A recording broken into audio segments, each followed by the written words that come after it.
That's a fact. Yes! Matter of fact, Speak on it, motherfucker! Could you define what Israel's doing to Gaza Strip as anything but terror? Delicious. They talk about the atrocity that they did, including opening up the pregnant women bellies and having bets if the boy inside is a boy or a girl. What? It is one of the most horrific, and people in Gaza right now are under the age of 16. They were not even born. That's a fact. That's a fact. All right. The thing is, I always hear that like Arabs were giving so many chances for peace.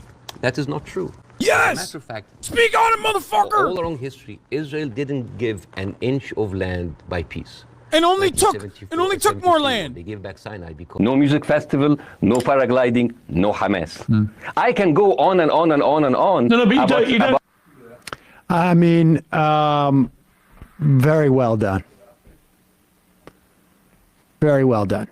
Humor there, and I understand why, because it's not dark humor. I try to get to her every time, but she uses our kids as human shields. I can never take her out. Oh man! Again, no music festival, no paragliding, no Hamas. Since the occupation of the West Bank, 7,000 Palestinians were killed. No music festival, no paragliding, no Hamas. Very difficult people to kill. I know because I'm married to one. I tried many times, couldn't.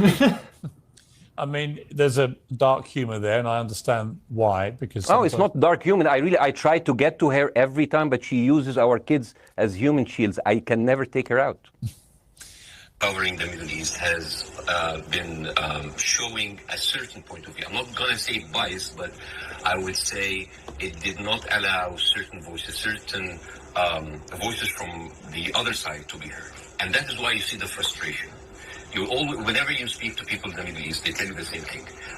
They're not very happy with the coverage because our voices are not heard. Now, this is in 2014 when Israel was bombing Gaza as usual, and the Israelis in the Sidrot, the kibbutz or the settlement, they went on a hill and they had popcorn and they had drinks and they were like watching the show and they were cheering with every rocket coming down. This is what we see.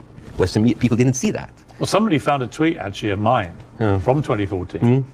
In which I said, at what point does what Israel is currently doing to the Palestinian people become terrorism?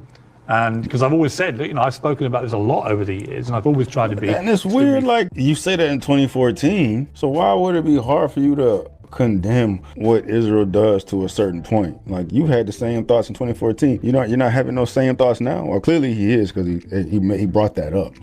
I said it before, and I say it again.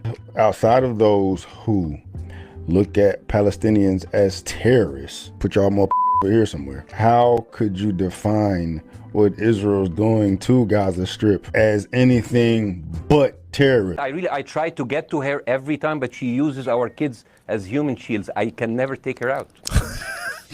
Again, I understand the humor, but where's the sense here? Where's your sense of humor? You know he's not for real. Only through August, 37 Palestinian kids were killed.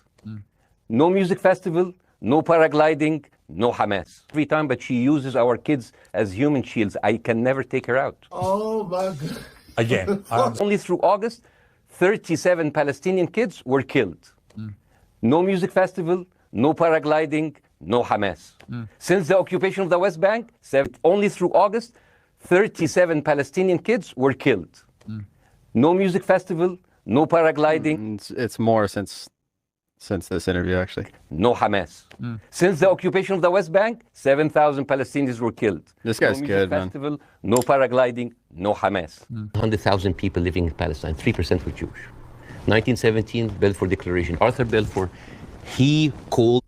This is very interesting because he's breaking down both sides. And I can really appreciate this because I'm learning something about both cultures, both groups, Palestinians and Jewish people. A Jewish person born anywhere in the world, born in Poland, born in the Ukraine, no question asked, he can jump on a plane, land in Israel, and get the Israeli citizen and take a house that most probably belonged to a Palestinian. So it is not just like, it is an ongoing injustice that has been happening. Now imagine this happened in America. Imagine a foreign government showed up to your home that your family has owned for generations, and they evict you forcibly at gunpoint. How would you react as an American in this situation?